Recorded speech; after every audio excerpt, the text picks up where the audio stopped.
Coop Harju on üks ühistegelik organisatsioon, mille esimesed tegevusaastad on 1909, millal tehti esimesed tehingud, millest siis saigi alguse nii-öelda Harjumaal ühistegevus.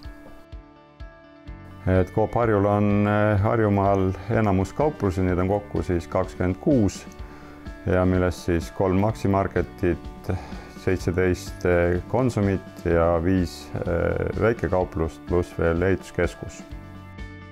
Suurim edulugu on see, et kuna meil on ajalooliselt 1909. aastast esimesed tehingud toimunud, siis Eestis toimunud korramuutustega on suudetud kaasa minna ja tegelikult võitjana välja tulla. Meie eduvõti on ühistuline ärimudel ja tegelikult need kitsaskohad, mis on, et me oleme suutnud turuosa säilitada ja kasvatada.